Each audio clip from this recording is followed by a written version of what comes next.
8 novos animes isekai de fantasia onde o protagonista é overpower e apelão. Aquela clássica lista onde o protagonista é um cara comum vivendo no nosso mundo, mas ele morre e vai de base e reencarna em um mundo de fantasia, onde ele é o cara mais poderoso e arregaça todo mundo na porrada. Eu provavelmente trouxe vários animes novos que você nunca assistiu, então bora pra lista sem enrolar. Começando por Mao-sama Retry. Aqui a gente acompanha a vida de um cara normal que administra um jogo MMORPG há mais de 15 anos. Essa é a vida dele. Mas certo dia ele decide fechar os servidores desse jogo que ele criou, mas por algum motivo, quando o relógio bate meia-noite, ele se vê dentro do jogo no corpo do Rei Mao, que é um personagem dentro desse jogo. E logo depois disso ter acontecido, ele vê uma garota sendo perseguida por um demônio. Salva essa garota, acabando com esse demônio na porrada sem nenhum esforço, mostrando toda a força dele. Só que assim, mano, ele começa a suspeitar se realmente tinha ido parar dentro do mundo do seu jogo, porque ele não lembrava de ter criado aquele demônio ou aquela garota. O nosso personagem principal então começa a investigar o que tá acontecendo nesse mundão, trazendo essa garota chamada Aku como sua guia e companheira. Parece aquele personagem do Crash, que é isso? O protagonista então começa a sua jornada para descobrir exatamente quem ou o que o convocou para esse mundo de fantasia que parece tanto dele, mas será que é mesmo? Tudo isso enquanto deixa caos e destruição no seu rastro, já que ele é um cara super overpower pra caramba, e a rapaziada nesse tipo de anime tem a mania chata de querer mexer com o cara mesmo ele sendo muito forte, claramente mais forte que eles, mas é isso. Quem já não deixe, nessa história existe um mago lendário extremamente forte que é tão poderoso que tem o apelido de exército de um homem só, chamado Danbalf. Mas se você pensa que ele faz parte de um mundo de fantasia, você tá errado. Na verdade ele é tudo isso em um jogo MMORPG, mais um pra conta, de realidade virtual chamado Arc Earth Online. Ele junto com mais 9 jogadores formaram um país para jogadores magos dentro desse jogo. Até aí tá tudo bem. Todos os dias eles entravam, lutavam e se divertiam muito nisso que parecia ser só um jogo, mas não. Certo dia o personagem e os outros 9 simplesmente desapareceram sem deixar vestígios, e nesse meio tempo ele viu que os seus créditos estavam expirando por algum motivo e usou o que tinha restado para comprar um kit cosmético e personalizar seus personagens, porém ele acabou dormindo enquanto customizava seu personagem. Quando ele acordou, ele percebeu que o mundo do jogo tinha ficado muito mais realista e percebeu também que a aparência dele mudou completamente. Ele virou uma garota. Exatamente, ele virou uma criança. Mas até aí tudo bem, ele deve ter dormido em cima do teclado, apertou tudo errado e mudou a aparência dele para uma garota sem querer no mundo desse jogo. O problema mesmo começa quando ele descobre que se passou 30 anos desde que ele e os outros magos desapareceram, e como se não bastasse, ele tá preso dentro do mundo desse jogo. O rei Salomão então dá uma missão pra ele, que é encontrar os outros 9 magos que desapareceram, e para esconder sua real identidade ele passa a se chamar Mira, aprendiz do mago Danbalf, que é ele mesmo. A história continua a partir daí com o protagonista partindo nessa jornada de encontrar os outros magos. Não posso deixar Zero no Tsukayama de fora de uma lista isekai. A história segue a vida do protagonista chamado Saito, que estava vivendo a sua vida no mundo real numa boa, até que do nada ele é simplesmente enviado para outro mundo por uma garota de cabelo rosa que você já deve ter visto em algum lugar, já que esse anime é bem famosinho, ou talvez você não conheça ela, não sei. A Louise, ela estava tentando invocar uma besta lendária para ser o seu animal de estimação, mas ela acabou invocando o protagonista em vez disso, e de começo ele vai começar a ser tratado de uma forma bem rude pelas pessoas à volta dele. Ele vai ser zoado, subestimado e vai até mesmo ter que dormir em cima de um pedaço de feno, se eu não me engano. Ele vai sofrer muito preconceito e esse tipo de coisa até ele despertar vários poderes mágicos e conquistar o respeito de todo mundo usando esses poderes. E não é só o respeito das pessoas que ele vai conquistar. Com o tempo ele vai conquistar a Louise também, ou seja, temos romance. Esse anime tem 4 temporadas e é bem da hora, então se você for assistir e gostar, você vai ter muita coisa do anime pra assistir além da primeira. Eu gostei desse anime, então acho que vale a pena pelo menos você dar uma olhada para ver se você vai gostar ou não. Skeleton Knight, aqui a gente vai conhecer um gamer que tava jogando videogames até tarde certo dia. Ele tava jogando tanto que acabou ficando cansado e pegou no sono. Ao acordar, ele adivinha só, isso mesmo, percebe que foi parar em outro mundo como um esqueleto. No mundo do jogo que ele tava jogando, pra ser mais específico. Sim, ele aparece no mundo do jogo usando o mesmo avatar que ele tava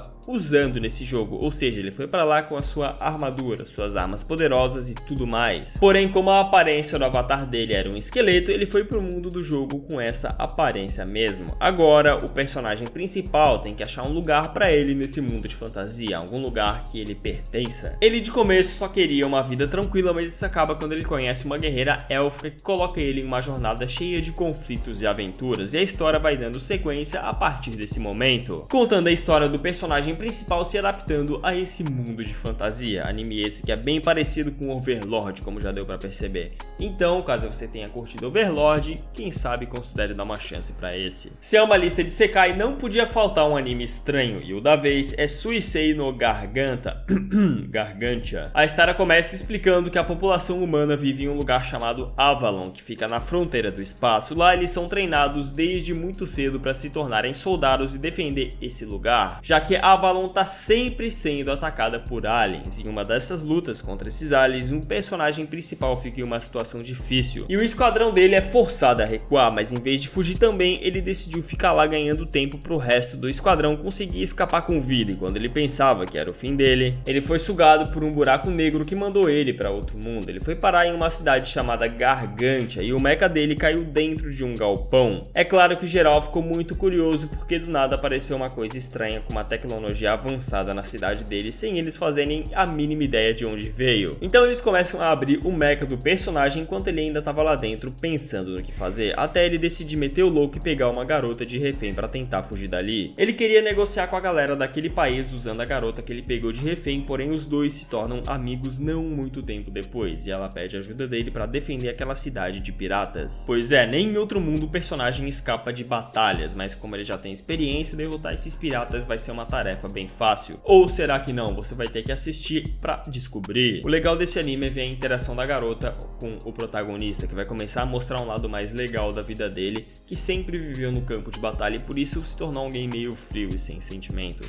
Bora continuar falando de Daily Life of the Immortal King, um anime chinês pra gente ficar sem entender nada, já que a legenda passa muito rápido e parece que os personagens estão com fogo no, enquanto falam. Na verdade é só costume com anime japonês mesmo. De qualquer jeito, aqui o protagonista é uma existência muito braba, quase impossível de ser derrotado. Ele é tão forte, mas tão forte que nunca encontrou ninguém que chegasse no seu nível. Esse aí entende a dor do Saitama, mas mesmo com todo esse poder, ele cai no pior rank da escola e parece ter um poder mágico, fraco, mas só parece mesmo, porque é claro que ele vai ter a clássica cena da escola obrigarem os alunos a testarem seu nível de poder para saber. O personagem principal vai chegar lá como quem não quer nada e vai surpreender a todos atingindo 9.999.099 de poder. Na verdade, eu acho que ele atinge até mais do que isso, mas a máquina simplesmente quebra. A história continua mostrando a vida dele como um estudante do ensino médio onde ninguém acredita no poder dele e fica pensando que ele usou hack no teste ou roubou de alguma forma, algo do tipo. Mas por consequência de ter atingido literalmente a pontuação máxima de poder, ele vai ser colocado na turma de elite, é claro. E muitas coisas vão acontecer, coisas essas que você vai descobrir assistindo esse anime. Agora sim a lista começa a ficar interessante de verdade. Daqui em diante eu vou trazer só coisa boa, não que os outros sejam ruins. Pensa em um Isekai. Pensou? Ótimo, isso aqui não é um Isekai, pelo menos não daqueles que você tá acostumado. Funciona assim, as pessoas que passam dessa pra melhor nesse mundo são mandadas pra um bar no pós-vida. Bar esse onde é decidido se elas vão pro céu ou pro inferno, né? Queen Decim é o nome desse bar, e chegando lá as pessoas são julgadas pelo Decim, que é o juiz ou árbitro desse bar e é responsável por decidir o destino das pessoas. Esse destino sendo elas reencarnarem ou então irem pro limbo, e para avaliar isso são vários quesitos que ele avalia, como o jeito que eles jogam e tudo mais. Como assim jogam? Pois é, eles têm que jogar jogos, aqueles de bar mesmo, e mais alguns não tão populares no Brasil, como o dardo e tudo mais. Através do jeito que eles jogam, o destino deles é decidido pelo Decim. Uma certa mulher aparece para ser julgada por ele, mas ela começa a questionar o Decim e a forma que ele julga as pessoas que chegam ali. Ela diz que ele não consegue entender os sentimentos das pessoas e por isso ela acaba se tornando a assistente dele, o ensinando sobre as emoções humanas e como os seres humanos se comportam. Ela passa um manual de instruções ali pra ele. Se interessou, né? Tem muito mais nessa história aí. Esse aqui eu recomendo demais você assistir, cara. Apesar de parecer parado, é extremamente da hora e gostoso de ver. Fica a minha recomendação fortíssima aí. E no Yashi, que talvez seja o mais doido dessa lista, segue um velho chamado justamente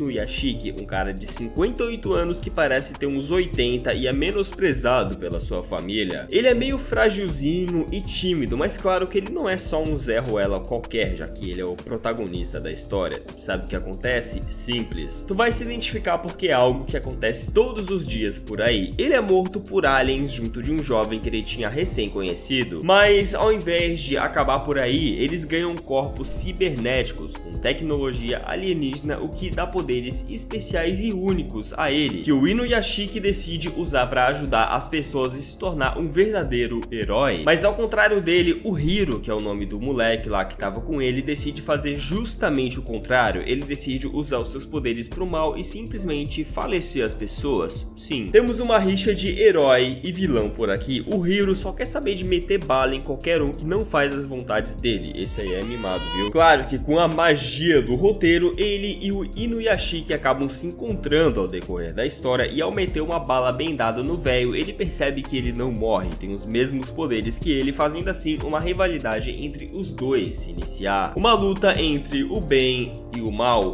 11 episódios de pura porradaria com um final intenso ao que você vai encontrar por aqui. E apesar da animação ser 3D, o anime não é ruim, cara. Pode ficar tranquilo quanto a isso, porque o que mais importa em uma animação é a história. Muito obrigado por assistir esse vídeo, eu tô encerrando por aqui. Se você gostou, não esquece de curtir, se inscrever para me motivar a trazer mais vídeos como esse. E é isso, eu te vejo no próximo vídeo. Valeu, falou!